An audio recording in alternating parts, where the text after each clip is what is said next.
Hello everyone, this is Golden Cali Railfan. In today's video, I'll be talking about my recent trip to Roseville, California to witness and capture the world's largest operational steam locomotive, Union Pacific Big Boy number 4014, as well as sharing my experience from the event overall. So let's dive in, shall we? The Union Pacific Big Boys are one of the most powerful steam locomotives ever made in the United States.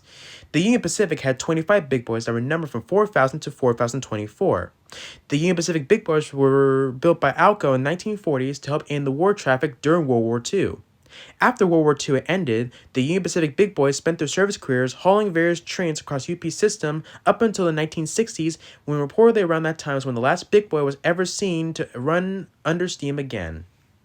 The reason for the retirement was the introduction of new and more efficient diesel locomotives. A little bit after retirement, the Union Pacific Big Boys, along with other Union Pacific steam engines, sat in storage lines waiting for an unknown fates and futures. That was until a little bit after the 1960s, when the Union Pacific had decided to donate 8 of its 25 Big Boys to various museums across the United States. 4014 was sent to Southern California to join the Rail Giants Museum in 1962 as a static display piece and remained there until 2013, when the Union Pacific made a shocking announcement that they will reacquire and restore 4014 back into operation. Some thought the task was impossible. But, after years of labor and restoration effort, 4014 rolled Cheyenne, Wyoming steam shops in 2019 with steam in its boiler after many years of being silent and eager to start its new lease on life. 4014 then participated in pulling the 150-year Golden Spike anniversary train and double-headed the train with the living legend itself, Union Pacific 844. For the next couple of years, 4014 has pulled many excursion trains across the UP system, met other steam locomotives, participated in special events, and even rescuing a stalled manifest. In a recent trip in 2024, UP 4014 ventured out to Northern California to be put on display in Roseville as part of its westward bound tour. For 2 days, 4014 was put on display for hundreds and possibly thousands of people to admire and see the world's largest operational steam locomotive. I was one of the lucky spectators around to witness and capture this once-of-a-lifetime event. We start our day by arriving in Northern California's busiest rail yard. Once we arrived in Roseville, I got a glimpse of 4014 with a friend. At first, I thought 4014 would be a lot more smaller after seeing many photos and videos online. But after seeing 4014 in person, my perspective quickly changed. I was taken aback by the pure size of the locomotive. The locomotive's appearance itself was massive. I managed to get wide-angle and close-up shots of 4014, as well as taking a few videos and photos of the engine and its 2 8 sets of driver wheels. Unfortunately, I wasn't able to take a lot of photos and videos because of the overwhelming amount of people in Roseville that day, so this is all I have for now. It was shocking to see how big the Big Boy was, and the only locomotive that I've seen as big or equally the same size as 4014 was Southern Pacific Cab 4 number 4294 at the California State Rail Museum in Sacramento. I highly suggest going there and visiting and seeing the engine. You won't be disappointed. Another surprise that was waiting in the crowd with 4014 was my very first sighting of a Union Pacific Heritage Unit, that being Union Pacific SD-70 Ace, number 1983, the Western Pacific Heritage Unit. The Western Pacific Heritage Unit had joined 4014 in Portola at the Western Pacific Rail Museum to join 4014's westward bound tour and remain on the tour until the Big Boy returned to Cheyenne later on in the month. It was very exciting to see the Heritage Unit, and I was very fortunate to capture the engine startup sequence, which I probably had in a part of the video somewhere.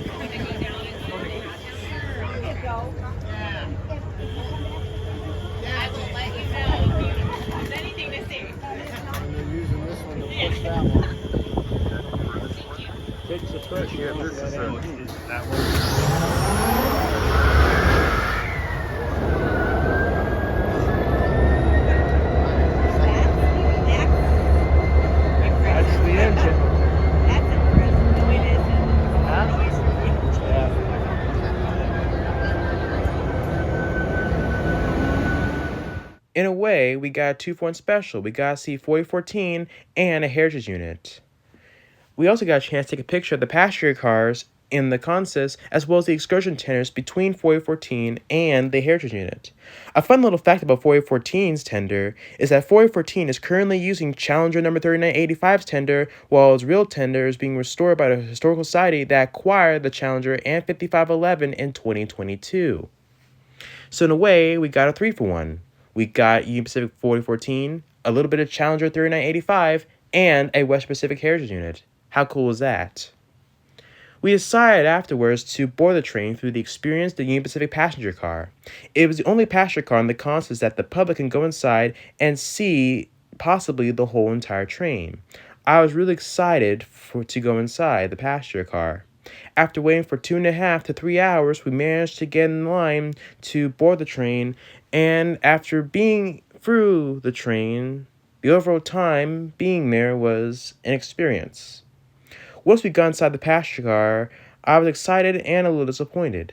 Inside the passenger car, there were murals and pictures of what the Union Pacific has done over the years, as well as explaining how many carloads the UP has handled. In addition, they had a picture display of some of the heritage equipment in their fleet. I was able to capture, for the very first time, Union Pacific 844. Although it was a picture of the 844, it's one picture closer for me taking a picture of the real-life locomotive. Maybe someday I might visit the Bay Area again. Who knows? They also had a touchscreen with trivia questions so people can interact and answer the questions on the screen. Overall, one of the most interesting parts of the passenger car was a motion sensor that was put on display as the latest technology the UP uses for conducting track geometry trains. Honestly, I was expecting to go inside the whole entire passenger train. I was expecting to go inside the tool car and seeing what the UP steam crew does while maintaining the big boy and 844 from behind the scenes, as well as experience sitting in one of the passenger cars and experience being a passenger riding on a Union Pacific passenger train before Amtrak in 1971. I was also expecting to go inside the observation car and take a picture of the tour seal. Oh well, maybe next time. A fun, interesting fact I found out after our trip to Roseville to see the big boy is that people could actually board and ride 4014 over Donner Pass into Nevada. The Union Pacific Heritage Foundation was hosting this event and was auctioning off tickets for the public. Although the tickets were at a small size available, they had tickets for between $800 to $1,000 per ticket. And if you were lucky few people to get a ticket to ride behind 4014 in its cab, you would pay a small, handsome fee of $10,000. Anyways, we then were able to hear 4014's voice through its whistle. Unfortunately, we couldn't hear its full voice due to low steam pressure, but in the end, we were glad to hear 4014's strong and mighty whistle. Also right next to the big board were two historical rail pieces, that being Southern Pacific number 2252, a 10-wheeler, and a rotary snowplow.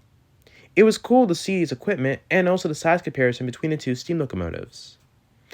Also, in addition to the event, we were able to see some UP freight action coming and going into Roseville. I managed to capture a westbound manifest coming into Roseville from underneath the passenger car consist. Overall, my trip to Roseville was very decent, and I was very pleased in coming to see the big boy. I was very satisfied in seeing the big boy and the Heritage Unit, and I was very glad to come there to see the engines as an early birthday gift. If you ever hear that 4014 or 844 is rolling into your town, I suggest taking an opportunity, because you may never get a chance to see a living legend of steam engines from the steam era still breathing steam today, or a massive 4884 big boy roaming the rails again. Also, before I leave, I want to give a shout out to the Union Pacific for maintaining and handling these historical railroad pieces and showing off the rich history for hundreds and possibly millions of people to see nationwide. Also, if anybody from the UP steam crew is listening, I please suggest you bring 844 or 4014 or both to the Bay Area, specifically San Jose and San Francisco. We need some steam locomotives in the Bay. So yeah, that's the end of the video. I enjoyed sharing this history with you and explaining my experience. If you guys made it this far, you guys been a very lovely audience, and I greatly appreciate you guys tuning in to listening to my experience being in Roseville, to seeing, capturing this historical event. Well, that's all for now. Until next time, I'll see you guys down the line. This is Golden Cali Railfan, signing out.